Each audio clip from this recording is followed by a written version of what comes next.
Welcome to the NC Spin After Spin. Additional comments from our panelists just available on our website. I want to ask you, what do you wish you had said on last week's show, but you didn't? Becki Gray, I'll start with you.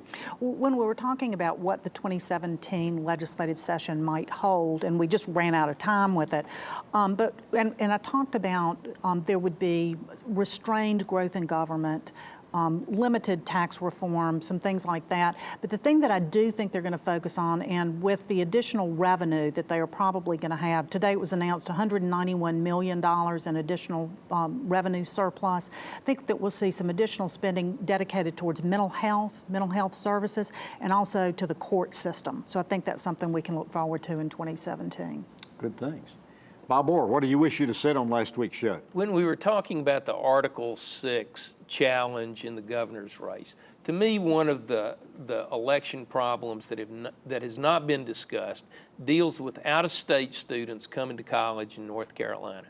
And the numbers I have, there's about 75,000. To vote in a North Carolina election, you have to be a resident of North Carolina. And simply going to school at Duke or Wake Forest or UNC or Western Carolina doesn't necessarily qualify you for residency. And there's been this huge push to register students and have them vote. And I think there were literally thousands of those individuals who voted in the state elections, including the gubernatorial race, who were not qualified under the Constitution of North Carolina to vote. Give me some clarification here. Aren't they supposedly students who either pay in-state tuition? They are in the university system. You know, you're either isn't that supposed to be the criteria?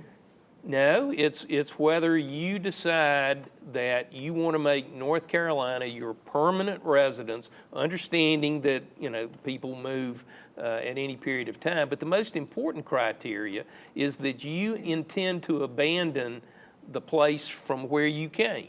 And I guarantee you all of these freshmen and sophomores that have come to North Carolina from New Jersey and New York and Massachusetts don't have any intention of abandoning mom and dad and their nice homes back where they came from to be North Carolina residents, and they're not entitled to vote in our state elections. Maybe for president, but not So do for we him. need some more clarification codified in our laws? Absolutely, and that's where the Article 6 challenge should go. And did I understand you correctly saying that the candidates could call upon the legislature to invoke? That's what they have to do. It's not the legislature that has the authority to do it. The contestant is the candidate has to file a notice of intent. And June Atkinson did it in 2004. There's a blueprint. Well, I don't want to prolong this unnecessarily, but how do you define contested election? Because that's what the Constitution talks about. I think the question is that the outcome is not clear because of some kind of problem. But obviously in the Atkinson-Fletcher race, even though Chris said there were some votes missing, they were substantially fewer than the margin between Dr. Atkinson and Bill Fletcher, and yet the legislature had absolutely no problem in accepting the contest, going through the statutorily imposed mechanism for answering it, and then they had a joint session, and they all voted who had the most votes, Atkinson or Fletcher, or didn't know. All right.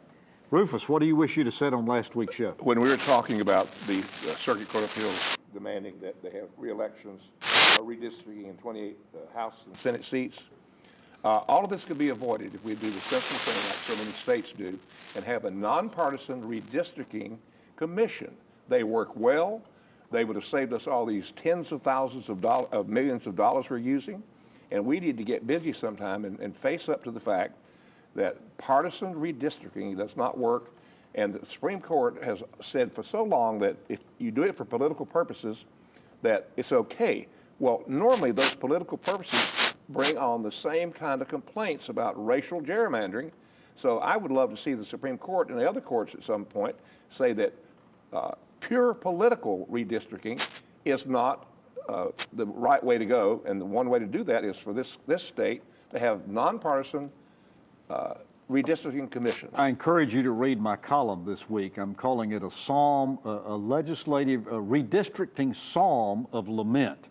When, oh when, will we ever get redistricting forward to reform? that. Chris, what do you wish you'd I have was said gonna on say last that. week's show? I'll give you another one, but I agree with Rufus, and there's a case in Wisconsin where now the courts are beginning to use political gerrymandering as a basis to maybe throw some districts out. So we'll see if maybe the courts are going to come to the rescue if the lawmakers can't do it. Somebody's got to fix it. But what I wish I would have said is that it wasn't too many years ago that you had Mark Bassnight was a Senate President pro tem. He was there for a long time, a lot longer than the current folks, but the Republicans started clamoring, saying he's been there too long, you should only been there 2 years. There was even some talk of having term limits for legislative leadership. Well, Senate President pro tem Phil Berger will start. He'll be the President pro tem again. This will be his 4th term in office, 8 years. How long before we start hearing Democrats and even some grumbling from Republicans? How long will he be running the state Senate before he starts hearing the same things that we heard about Mark Bassnight? What was Bassnight's tenure? 10 It years, was longer 12 than that. years? It's like 16, Was it? 18. Yeah. But the point, but Republicans were clamoring, saying they only need to be 2 terms Speaker and 2 terms President pro tem. Well, now Senator Berger is going to start his 4th term as Senate President pro tem. I wonder when people are going to start talking about Go that. back to the days before gubernatorial Absolutely. succession when a House Speaker could only serve one That's right.